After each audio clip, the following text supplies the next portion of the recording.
Well, let's start with the outside of the box. First things first, here on the top of the box here, I would expect to see the Starrett name, and there's nothing. These closure clasps here, these little suckers here, these look correct for an early Starrett box.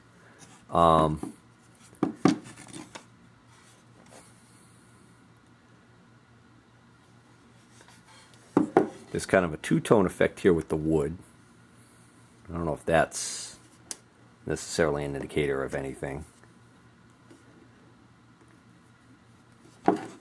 But the most puzzling feature to me is when you open it up, this part for the bevel gauge is actually upside down.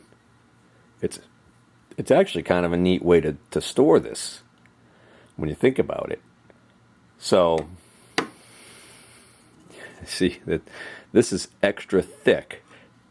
This is a solid piece. This is all solid wood. It's been routed out. Okay. So instead of having these pockets deeper for this to sit down into, and having a lid that has more of an opening in the top, they kind of did the opposite here. So there's a ruckus upstairs. My cat's freaking out.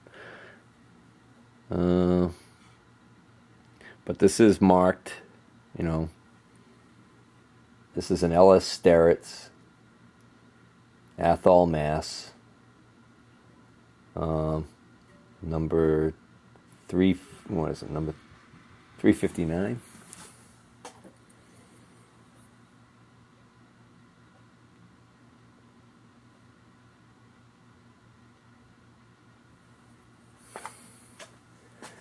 It's an Ellis Starrett Athol, Mass, model 359. It's got a patent date of July of 1921 on it. And it almost looks like, you know, because this is so long over here, it almost looks like there's a blade missing. But I'm not convinced of that because, I mean, that actually might be an indicator that this is a factory case, only because some of these that I've seen, the cases have a long slot because some of them had a long blade, a longer blade than this, and some of them had the shorter blade. Here's the little right angle attachment. Even the cover's even routed out for that. So this is really a neat little bevel gauge. I've got a couple of these. I think I've got a Lufkin, and then I've got, I think, another Starrett that might even be more complete than this one. So some point I'll have to sit down and make a decision on that, on whether or not I'm going to keep that or not. But you know, 18 bucks was on it, and that was the running total. It went down for 18, but at the end of the day, because I had so much, we negotiated a little bit more of a discount. So I probably got this for about 16 bucks or 15 even. Okay guys, did a camera switch here and had a problem with the audio. So I apologize, but I'm going to have to do this as a voiceover for the rest of this, well, for a good part of this part and for probably the next section. So basically what I did was when I switched over to the new camera, I decided to take another look at this bevel gauge just to see how the video quality stacked up. I realize now that the shot was much wider than the shot that I took a second ago with the Nikon, so it's not really a fair comparison, but you kind of get the gist of it. I also apologize for the audio. The PC microphone is not that great, but we'll have it resolved soon. So up until this point, all of the items that I have shown you were items that were down in the basement. And of those items down in the basement, the two-post grinder, the file cabinet, and the Toolcraft belt sander were all items that I had seen in photographs ahead of time, and I wanted to zero in on them.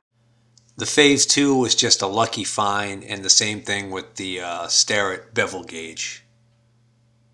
But one of the items that I had seen in the photographs that I couldn't find in the basement was this belt sander grinder. So I was later told that this was actually an item that was out in the garage. So as soon as I had all of the items that I wanted to purchase in the basement, the key items, I should say, that I knew about, I hightailed it out to the garage and spotted the sander. It hadn't been purchased yet, and it only had an asking price of 30 bucks on it. So I quickly informed the seller who was working that area that I was interested in buying it, but that I had another pile of stuff in the basement, so that I just wanted him to tag it with my buyer number, and that I would be back to collect it after I finished shopping for the day. I was really glad to get this thing. I had previously bought a small Delta belt sander. I'll show it here. So this is the little Delta unit that I had picked up. It was a Craigslist find. I think I got this for about 40 bucks if memory serves me, which is a good deal on this little sander. But it's a small 1-inch sander with a small disc sander on the side. It's popular with a lot of hobbyists that are working on really small items. But it's not a sander grinder like the other unit that I had purchased. So I'm probably going to end up selling this item because I haven't even used it since I bought it.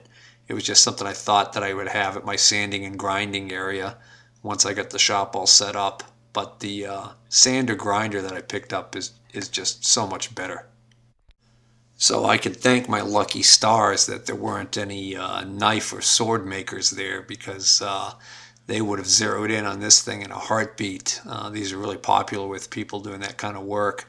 This is a really nice, good-sized sander grinder.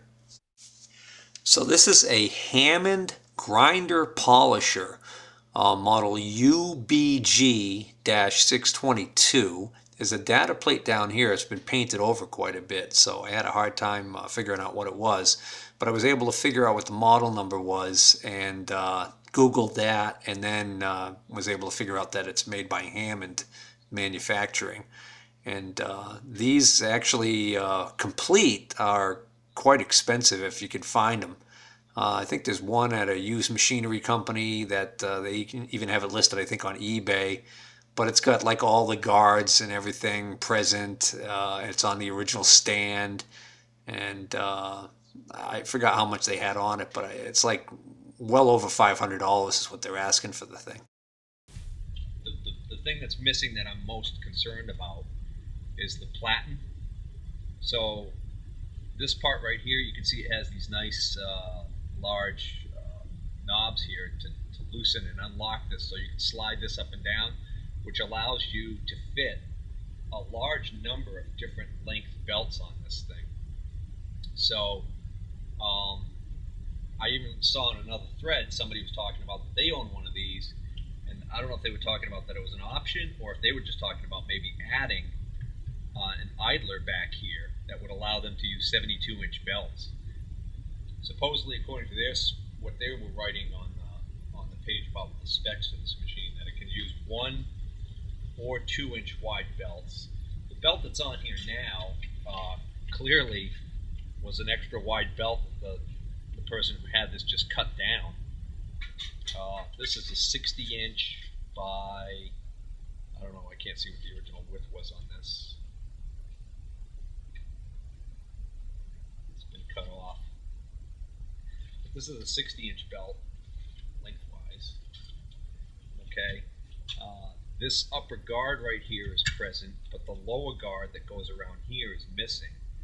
The guard that goes around this pulley, I actually have.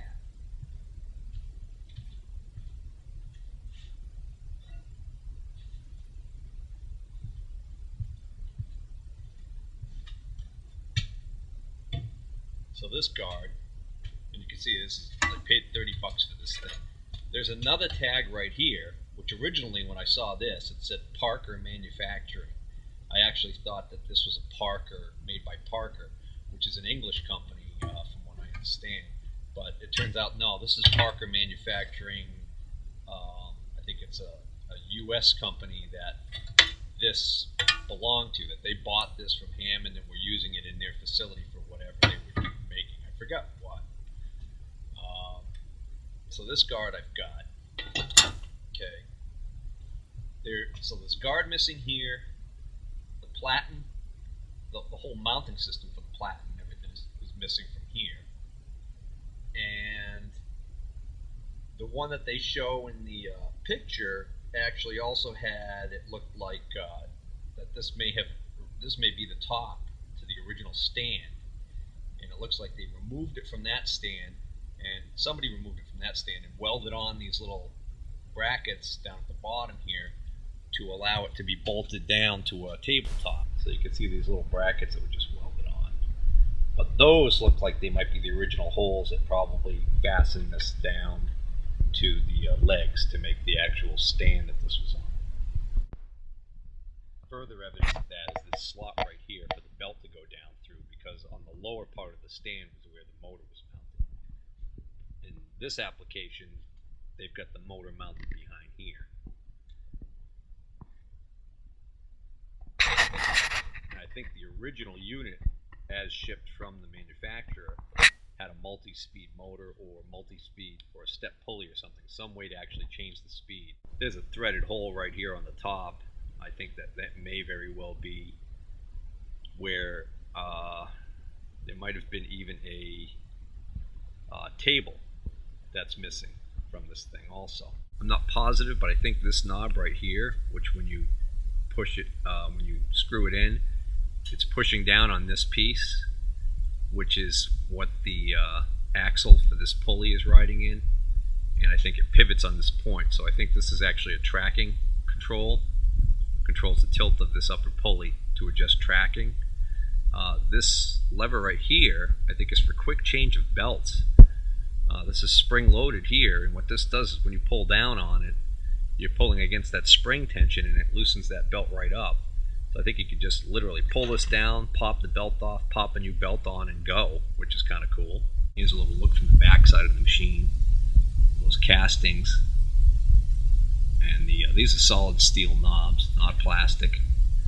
In fact, the only plastic on the whole machine really is this little knob on the end here.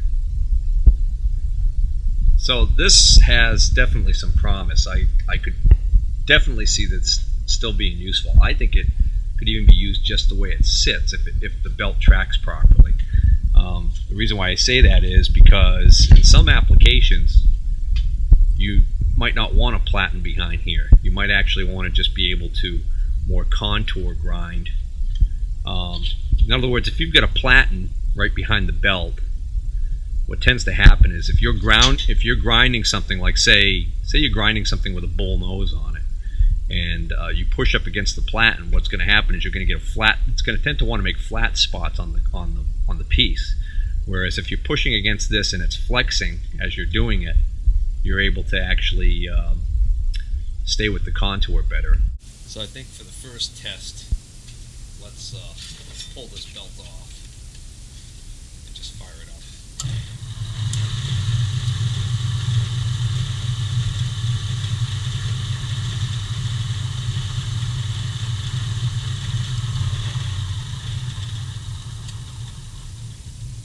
Okay, runs pretty good.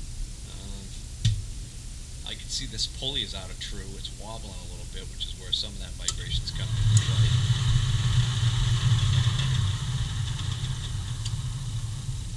Which is interesting. I wonder if that shaft on that motor could be bent. Or it could be that it's a cast pulley, and sometimes these cast pulleys just aren't that great. Alright, so now I'm going to loosen these two knobs here.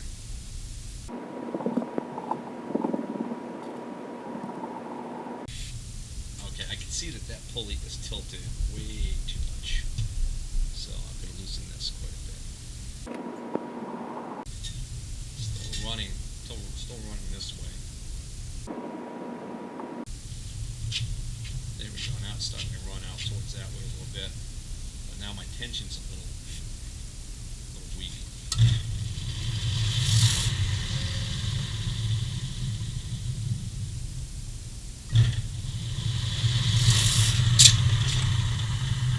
Hey, nice catch. Alright, I think what I want to do is raise this up just a hair.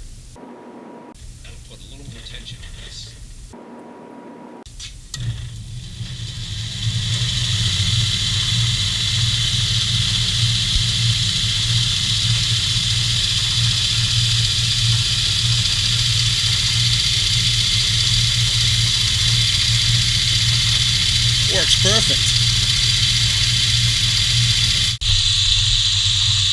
You can actually watch this as I turn the knob.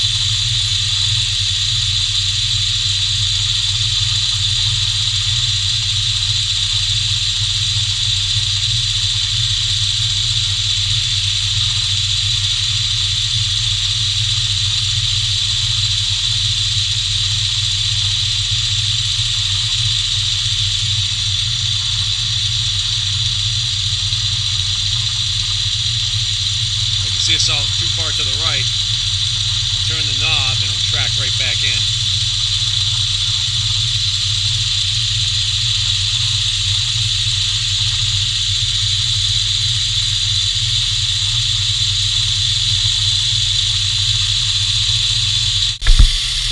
There is a discernible wobble down here.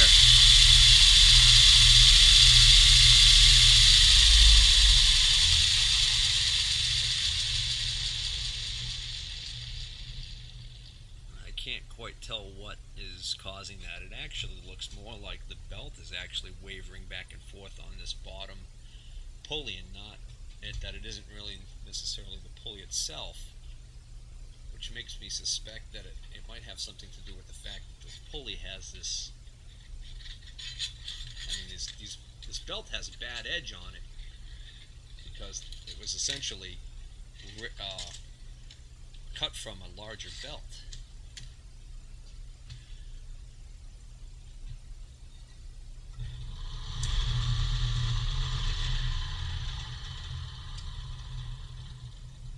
Oh no, that does have a wobble to it. I wonder if that's something that could be corrected. It's not bearings. That feels good and tight. It has to be something to do with the way this is mounted on here. Alright, well, enough about this for now. We'll move on to another item. But that was a steal for 30 bucks. So then I headed back down to the basement, and over on the workbench that lathe was mounted on was this collet rack with collets. And it was still sitting there. Nobody had even touched it because, mainly, I'm sure it was because of the fact, since there were several machinists or hobbyists there that were interested, or buyers of this type of stuff, the main reason that nobody was buying this was because this price right here of $85. But I noticed this looked very faded for a felt tip marker, so I ascertained that more than likely this is a price that was on there at a swap meet or a yard sale or something along those lines, and that the owner of the estate probably ended up buying this for who knows how much and never took the sticker off. I'm guilty of that myself sometimes down here in my deals and steals that I get. So and I brought this to the attention of one of the individuals working there, and they said to go up and talk to the boss and the woman who was running the show. And I went up and I explained to her that there's a price on there of $85, which is really too high, and that I believe it's an old sticker. And she said, well, double check and make sure that none of the guys down there put that price on there. And I did, and sure enough, they said no, that's not something they had even priced. And I said, well, I'd be willing to go 20 bucks for it, and they took my price for 20 bucks. And what we've got is there's a mixture of collets here. Most of them are 5C. That's an empty bag, because I think I did find a lone R8 collet laying on the bench later that they threw in. That probably belonged in that bag. And then I got these two R8 collets right here.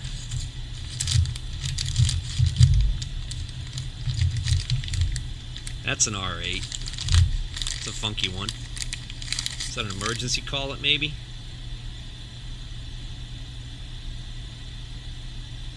No, that's just a big collet. Oh, that might come in handy.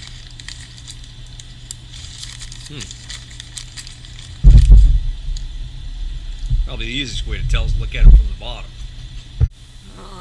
Let's see. Yep, here's another R8. Oh, look at this one. Got a bonus. Didn't even see it in there. Collet stop.